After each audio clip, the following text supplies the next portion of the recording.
Hi friends, we've gone through a very long journey of 7 chapters of this beautiful book called The Integrative Manager. We've gone to chapter 1 to 7 and now we're concluding with this last chapter, which actually opens up a lot of things about who you are and what you can do. We learned the skills of Integrative Manager. We learned certain thoughts, some approaches. Now after doing all this, we are actually touching upon some important aspect of you and me. Two important aspects. One is the aspect of mastery. The other one is the aspect of originality. When I do something which is taught to me by someone, I tend to become unoriginal. I tend to become unoriginal. That is, when I master something that is learnt but taught by someone, I may become unoriginal. When I'm only original, what happens is I'm not able to relate to the things around. I may become impractical and mastery may not happen. It's possible that by being original, I may be so creative that I may really not be able to create a structure or a steps of process. I may lose out on consistency. So we are actually discussing in this chapter how the whole process of integrative management actually brings out a healthy combination of mastery and also originality. In fact, when you practice this time and again, you'll notice that your originality of your approach is coming out so well. Two people who are practicing integrative management on the same issue, if they have been doing it for a long time, you'll notice that both of them will be giving equally powerful original solutions for that issue,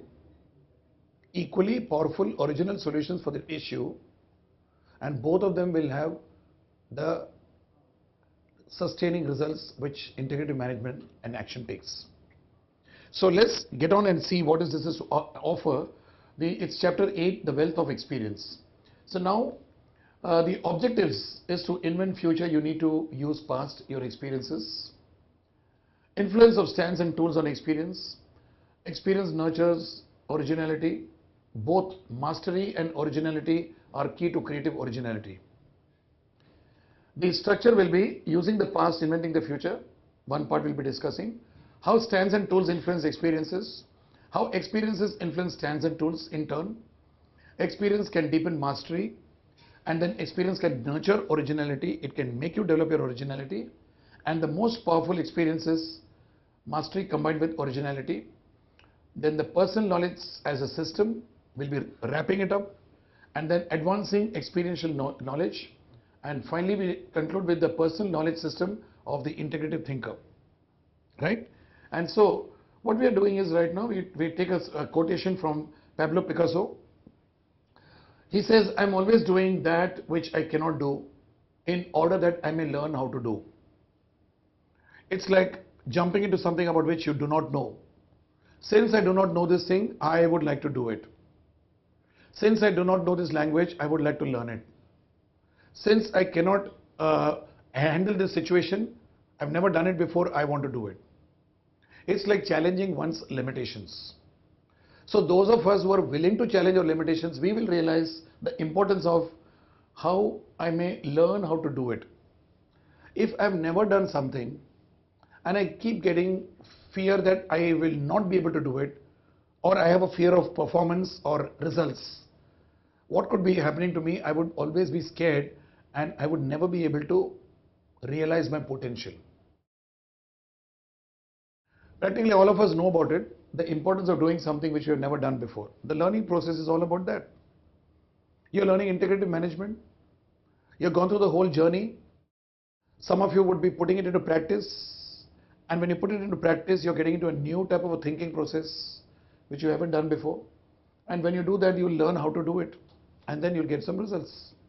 No learning goes waste. Every learning is making you unravel certain things which are already there in you, about which you're not aware, and they also teach you things about which you're totally unaware, right? So taking it further, for the next maybe about 10 or 20 slides, I'll be talking about AJ Lafley's uh, entire thought process, and the whole focus will be how AJ Lafley, the CEO of P&G, uh, is actually brought in mastery in the integrative thinking process. Milestones in his career in P&G, and how this mastery led to originality. Right? So what we're doing is, let's get on with the words with the what's given here in bullet points. AJ Lafley, CEO P&G, was a living model of power of well considered and well leveraged experiences. With 33 years of vast experience with him, Lafley processed and capitalized on it to become a consummate integrative thinker. He had some varied experience. There are people who put in a number of years of experience in an organization, 15 years, 20 years, or whatever. Now, after all that experience, it doesn't speak in terms of superior skill sets that are required after that many years of experience. Putting in number of years of experience is not going to really make you multi-skilled. You have to actually do something conscious, so that when you say, I have 33 years of experience, every year has been a learning thing, and I have developed my thought process, I've developed my ways of acting on issues in a much more broader way. That's the reason many times we find in organizations that people are experienced, but they have become dull. They cannot think integrative. They cannot think of creative problem solving when there's a crisis. Because they have gone into the tunnel vision, they are into conventional thinking process. So although he has put in 33 years of vast experience, Lafley used every experience to learn, bring about mastery, and also bring out his originality. The most striking part was he used his experiences both to deepen his mastery and nurture his originality. Two important words in this particular chapter: mastery and originality. Rather than focusing on one at the cost of the other. Both of them are two seemingly opposing thinking process. When I'm original, I am not mastering something because it's my own creation. When I'm mastering something, I tend to miss out on my original. So these two are seemingly opposite, but they aren't. If both of them are combined by you, you will realize that it's a fantastic thing to happen. Let me give an example. A person works in a bank, and he's working for the last about, say, 8 or 10 years. There's a mastery of a portfolio which he's handling. Let's say he's handling personal banking. So you and I go, and he's a retail banker, he's sitting at the counter, and he transacts with us, he deals with us. Now it could become a humdrum routine job wherein he has mastered the processes of how to deal with people. It could become a routine humdrum job wherein he has mastered how to deal with people, with customers. So after 8 or 10 years, he knows the game very well. He knows what to do and when to do, all those things he knows. Now, he could be doing it as a routine for 10 years without much of growth, without much of difference to customers who come and see him and meet him. So if I had met him 2 years back and if I meet him today, he's the same guy. What do I mean by saying this? When I have an issue today with a person, a personal banker who has 10 years experience, then I would be expecting a creative solution which is coming from his original thinking. And let me explain how the originality comes. You see, when I'm intensively doing something and I master over it, does my comfort zone about myself improve or not? It does. So when my comfort zone improves, I'm willing to take the risk, inverted commas, of being original. I'll repeat. Whenever I do something and I get into the mastery of doing something, I go deep into it. Specialization we talked about in one of the earlier chapters, remember? So when I'm into a specialization, I'm into a mastery, I start getting a larger panorama of things and I get a richer experience. And when I get a richer experience, my confidence level goes up. People whose confidence level goes up from this path, they would find it extremely easy to express their originality. One more example comes to my mind as I'm talking to you. We know the famous painter M.F. Hussain. Mastery in painting. But because of the mastery in painting, he had his original way of looking at things. He was so original, he was willing to put his originality to the public by coming barefoot. That's something which he wanted to do perhaps. So you can come across a lot of people in life who display originality after mastery is reached. But there are a lot of people who develop mastery, but at the peak of mastery, they are not original.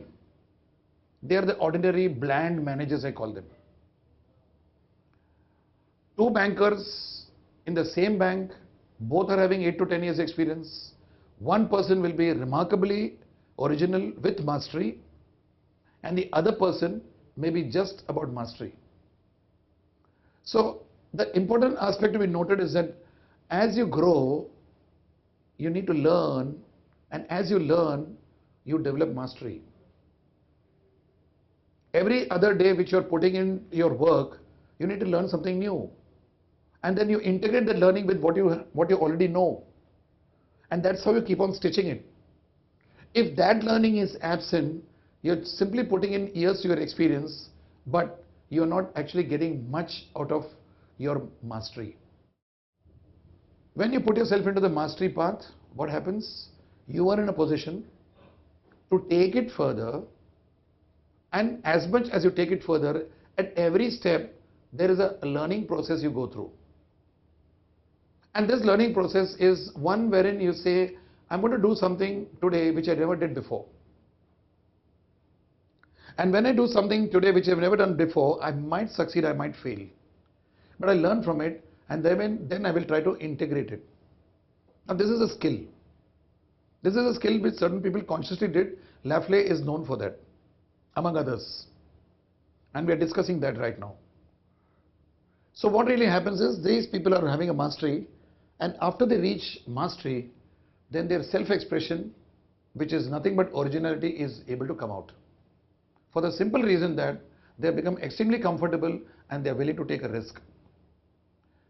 Now, if you are allowed to make your original expression come out, isn't it the greatest thing to happen at the pinnacle of your success?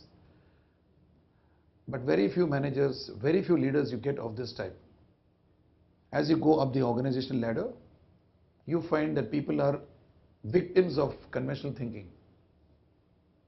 They get into what is called as group think. They think like the group, the culture of the company. And then when there's a crisis or something happening, these people are not able to come out of the box because they have been trapped into the factory setting way of thinking. But when you have someone in the same company who's been putting a number of years of experience, and he starts integrating every experience, every day, every week, every hour, every year with his past experiences, then he starts growing in a different way. And as he grows, the magic is, the more he grows in the mastery by learning, underline learning, he is going deeper into his originality, and his originality comes out very, very clear. This is something one needs to practice to experience what I'm talking about right now. Right? So, taking it further, Lafley started his career in 1972 when he was in Navy, stationed in Tokyo, Japan. He was suddenly asked to manage the Navy Exchange, a retail stores for servicemen located there. Although young, Lafley lacked tools or experiences. With his optimistic stance, he sought to build the exchange's business. He studied the customers intensively, seeking to understand who they were and why they were buying. Who they were and why they were buying. Okay? From the military identification cards, ID cards, the customers had to show to the shop. He collected data on which customer populations were buying what goods at what prices. He used this data to adjust his assortment and decide pricing.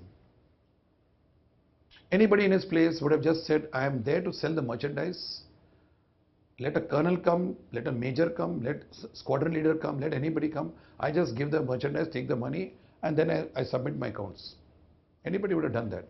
But this gentleman went into a little probing. Who's buying what? At what pricing? What could be his requirements? It's a sort of a curiosity he was into, a natural curiosity. And this curiosity can be just curiosity for the sake of it, but in this case, he made use of that data from the various ID cards of those customers, the military personnel, and what he did was he started using the data for his own work. Using the data, he came to know what sort of consumer habits different grades of military cadets going for, based on which he put his entire merchandise in the shelves or whatever in a proper manner, so it was easy for him to locate and give it to the customers. He could also be able to decide the pricing in that case, because there are certain things which was given to him as autonomous activity, right? Only because Lafley wanted to deepen his mastery of retailing did he accumulate these particular experiences. A typical retail thinker, right? He systematically collected and mined data so that he could structure and plan his business operation to produce the outcome he sought. This is coming under a study called consumer buyer behavior, in which we talk about identifying your target audience, who's your market, what sort of consumer habits they have, position your product accordingly, or create a product package accordingly, create a portfolio accordingly. So this is something which he had already done on his own from the military days, right, from the Navy days. And then what does he do? Further down, he repeated his repeated experiences in structuring, focusing and planning, produced a deep understanding of the context in which his business operated and a high level of effectiveness in producing desired outcomes. Obviously, it had to happen. In other words, he consciously accumulated experiences that cultivated mastery. Like I told you earlier, number of years of experience may not create a mastery. Mastery comes when every experience is a learning experience and you integrate the experience for taking you higher. The comfort zone of a person who integrates is far more, and he has more choices. He has more stances, more tools, leading to multiple experiences. Okay? Simultaneously, Lafley also worked to build his capacity for producing novel outcomes, something absolutely new. This originality often expressed itself in Lafley's merchandising decisions. He thought original. He says, I would like to have new ways of doing things, new outcomes I would like to produce. This is something that came from within him, right? The Navy Exchange was permitted to stock small amounts of locally sourced merchandise. Lafley extended the concept of locally sourced, brought out from the same region, to import ceramic elephants, small ceramic elephants, from a factory he knew of from in Vietnam. Where is US and where is Vietnam? Just imagine. But he had some connections in Vietnam, and he said, let's import ceramic elephants from there. And how are they importing it? Very creative way. Planes which were returning to base empty. Vietnam, there was a Vietnam war, and there were planes that were transporting people and ammunition or whatever, and they were coming back empty. He said, while they're coming back, let's put these ceramic elephants as its cargo and bring it back to US. So that's something which he did. And taking it further, Lafley circulated flyers around the base advertising the elephants and displayed them in the nearby football ground. So when in the base camp, people are whiling away the time, they're playing some sports or something, he said that's one place where I'll keep the ceramic elephants and I'll try to sell them there. And what was the outcome? The outcome was the customer's response was mind-boggling, something which nobody would have thought of. And he must have also felt that let's do it. And why did he feel let's do it? Because something told him that this will click. His original thinking, along with the years of experience, told him that this will click. So he just took it. Now, if you do not have that type of a background, then you introducing a ceramic elephant and displaying it there may not click at all. See, like I was telling in one of the earlier sessions, one of the earlier chapters, that you could build a hotel like what was done for Four Seasons.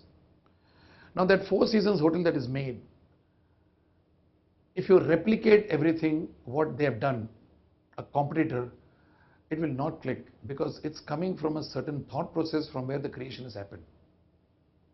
That's where two integrative thinkers running the same line of business will have different approaches and they will have different types of mastery and originality. I cannot replicate and copy something which is successful unless and until I have the same thought process, similar thought process, or something which is original to me. Right? And that's exactly what happened in this case. Who would have ever thought of ceramic elephants, that too in the football ground where these guys are playing for some leisure activity or something, but it happened, it clicked, right? So taking it further, it's about Lafley's merchandising decisions, how he took. Now in 1973, all of us know there was an oil crisis in US. All the oil producing nations from Middle East who were supplying crude, I mean they were supplying oil to US, they said that nothing doing, now we'll be controlling the supply. So when the oil prices went up, US, which is the biggest consumer of oil, petroleum products and petrol, they fell into a real crisis. So during that time, when informed about the pending fuel price hike, after the OPEC meeting was done, in 1973, Lafley commandeered every mothballed fuel storage tank in the basis tank farm, got them cleaned by engineering corps for the free beer, and sold collected fuel at below market price for months after the fuel price hike was formally announced by the OPEC.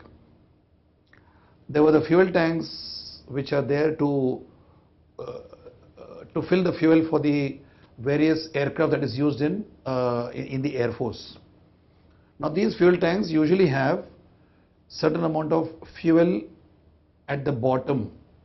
Once you're emptying the fuel from a tank, a certain amount of quantity of fuel always remains inside. And for all practical purposes, you cannot really extract it. It happens in the LPG cylinders which we use at home. You know, if the cylinder is of a certain capacity, a certain amount of LPG still remains in that, so that you cannot really extract. Now what did he do? He made it a point to tell, he put his entire boys on task to tell them that try to get as much as possible oil from these tanks, from the bottom, you know, like it's like we saying scrapping the bottom. And that's exactly what he did. And those and other experiences honed Lafley's originality, something which nobody would have thought of. He said, let's have it done. So what did he do? He gave them an incentive of free beer. And his entire engineering corps, the entire engineering team, they started going along and bringing it out. And not only that, they were able to sell this particular extracted fuel at a price which was lower than the hiked price in US. Right? Spontaneity, experimentation, flexibility and openness aren't terribly rare qualities in and of themselves. These are something which people do anyway. There are people who are spontaneous, there are people who do experimentation, there are people who use a lot of flexibility into their work. But it is a mark of an integrative thinker to nurture those markers of originality while at the same time deepening mastery. Whose markers, which is organization, planning, focus and repetition, are originality seeming opposites. See, when you are into a structured way of operating and you keep on doing something again and again using the structure, you develop what is called as a mastery. So behind a mastery, there is always a certain systematic approach that gets repeated again and again. And when it gets repeated, what happens is it actually makes you get into a factory setting. Right? Now, he was in a position to do all this, that is organizing, planning, focus and repetition. At the same time, he was able to mix and match spontaneity, experimentation, flexibility, and when these two come together, structure and these human qualities of spontaneity, etc. come together, that's the time a certain spark happens. Your originality starts showing up. And how does it show up? It shows up with a lot of courage. It shows up with a lot of clarity and guts of action. Right? Lafley was consciously accumulating experiences that strengthen both capabilities, originality and mastery, not one at the expense of the other. Lafley completed Harvard Business School. He joined Harvard and then he joined P&G in 1977 and started his climb from an assistant brand manager. He continued to accumulate experiences that strengthen both ends of mastery originality continuum. Mastery on one side, originality on the other, it's a continuum. So what he did was he was constantly playing a ping pong, I could say, between mastery and originality so that he doesn't lose track of either of those. And he was encashing on this. So mastery, then again apply originality. Again mastery, again apply originality. When you keep on doing this, he is integrating both of them together. Right?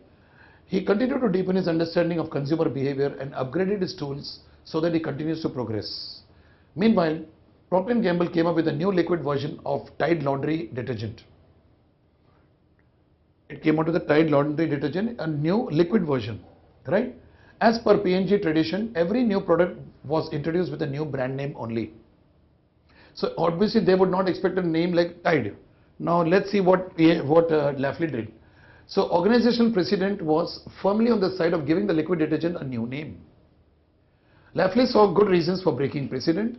As per P&G technical personnel, Tide powder was used for removing soil and liquid detergent and greasy and oily food. So Tide powder had one particular use and the oil had another use. But Lafley argued that consumer doesn't know or care about this difference. That's Lafley's thoughts, which even I may not agree totally. Because it's assumed by some of the marketeers that consumers do not really know the difference between A and B. A small difference if you make between A and B, it will not be known. Probably keeping that particular reality about people in mind, he encased upon it. When I have a reality in front of me saying that the consumer will not know the difference between A and B, I can encash it by doing something different. And they may not notice that it's a different thing. It happens, right? So the consumer saw the new product as old reliable Tide in new liquid form. That's how they started perceiving it. The logic of Lafley's argument prevailed and thus liquid Tide arrived in the marketplace. Lafley was very clear that I'm going to do it this way only and I'm going to retain the name Tide. So liquid Tide, it arrived in the market. The results were outstanding. The size of the liquid detergent US market was more than 3 times the size of the powder detergent market.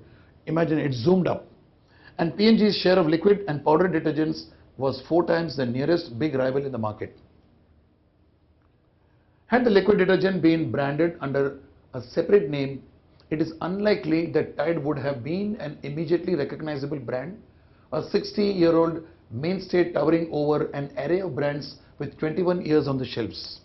With a very large reputation of 60 plus years, it would have probably not been as successful had it been marketed with different names, the powder and the liquid. Lafley's originality came into play when he faced another big decision about packaged laundry soap. Now we are talking about packaged laundry soap. In 1993, P&G's research group devised a way to compact the big fluffy granules of powdered detergent into a form that was less than half the volume. When we buy a detergent package, either it's a carton or we buy it in a reusable package, and there's a certain amount of air in it. It's not completely full, right? Now, when there is a certain amount of bulk inside and certain amount of space inside, this particular detergent packet would occupy more of shelf space. Or when I'm packaging it for transportation, I'll be able to send less number of packets because of this particular type of a disposition. Now, if I am able to transport more number of packets, definitely I would find it to be profitable.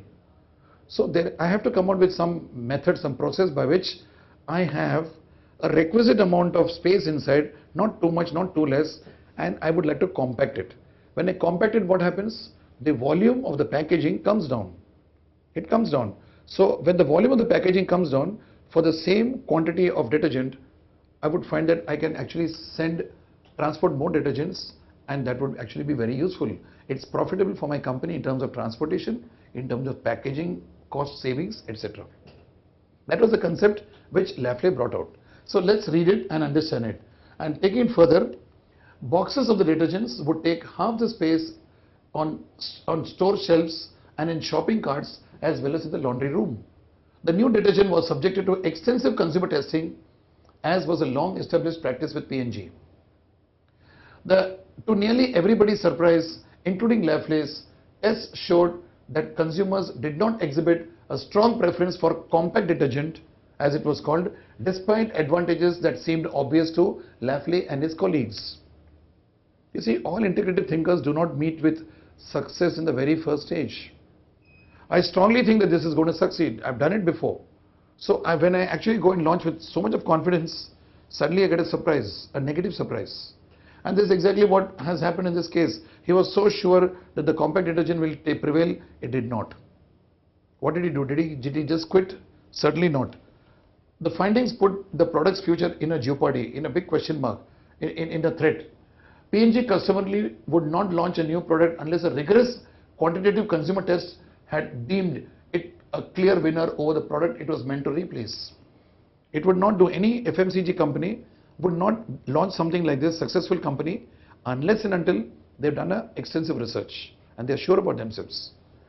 For the master of consumer understanding like Lafley, the test data should have doomed compact detergents. But the verdict didn't sit right with Lafley. He was not very happy with the outcome of this rejection of people. With his carefully nurtured capacity for originality, this is where the original thinking comes. Lafley focused on what was potentially unique about the situation that might call for a novel response from P&G. So he went on focusing what is potentially unique about this compact detergents. He saw that unlike the majority of the product upgrades, this one had the potential for massive cost savings for retailers. So retailers would love the product, whatever consumers may think of it, and P&G would reap the same cost benefits as the retailers. Lafley decided to dive into the voluntary comments that some of the consumers added to their quantitative research forms. He went through all the research forms, and then he started studying the voluntary comments made by people. The voluntaries were not statistically significant and ordinarily carried with little weight in P&G's deliberations, but not for Lafley. While consumers weren't wildly enthusiastic about the compact detergents, few were actively hostile to the idea. Just a few of them. Most of them were not very encouraged, but a few were hostile, and the people who were not encouraged did not say that it is not okay, they just left it at that. So there wasn't much of hostility or a rejection. At least more than 80% of the voluntaries cited at least one positive thing about the compact product. So he got actually grassroots data. He got information from the consumers one-to-one. And when he went through the entire market research papers, the answers in the questionnaires, he found that everybody had something good to say about the compact detergent packaging. So after all, people had not rejected it. There was something good about it which they perceived, right? So Lafley summarized, retailers saw compact detergents as a big win because it was very cost effective for them. So did P&G's manufacturing and logistics and operations. Consumers were neutral at worst. Lafley argued for all powdered detergents to compact, an appropriation that required $250 million, a cost involved. He said, all the powders we are making, let's compact them. He came out with a decision. It turned out to be a big win for P&G. We ran and we won the race. Lafley says it was huge, absolutely huge. Lafley's accumulated mastery and originality gave him the confidence to take risk. This success would not have been possible with mastery or originality alone. It was a healthy blend, a mixing and matching of originality and mastery. Lafley depended on his mastery to understand real meaning of voluntaries and how retailers would react. What would be the impact on P&G, manufacturing and distribution? Without mastery, Lafley's originality would not have withstood the rigors of the real world. Lafley's success in packaged soap earned him 1994 a promotion to the position of president of P&G's Asia Pacific region. He headed back to Japan. By now, he had amassed years of experience as a P&G executive, bringing his mastery and originality to bear on opportunities and problems. Further, he had also become highly skilled with the tools of consumer understanding and competitive strategy. As his capacities expanded, they reinforced his stance as an executive, able to convert challenges, complexities and contradictions into creative resolutions. In Japan, P&G, which dominated its home market in the United States, was disappointingly second or third in the rank to many business lines. Lafley exercised his mastery to establish marketing and selling discipline and build P&G business in an orderly process. He didn't give up. He said, let's wait, let's study the whole thing, let's study the panorama. And he went using his personal mastery as well as his originality. At the same time, he gave his originality a workout. It happened like this. When P&G launched concentrated Joy Dish Liquid, their product, against the twin dominant Japanese players, each of them had 40% of the market share. That means Dish Liquid had only 20%. The convention in the marketplace was to sell dish soap in large bottles of relatively dilute soap. Large bottles with diluted soap so that you can just quickly use it. That was a convention that was being practiced those days. Now let's see what Lafley did. P&G had figured out how to concentrate about 3 times the amount of soap into the same volume, allowing the product to be packaged in much more compact bottles. Instead of giving diluted packages, diluted product, let's give concentrates, and that too in a compact package. Somewhere that compact part of it was a major, I would say, obsession or something which was original thinking from his side, and he stuck to that same thing of compact even in this case, Joy Liquid, right? In the UK and Germany, the launch of this product was miserable against the well-entrenched competition. So Lafley had to be careful.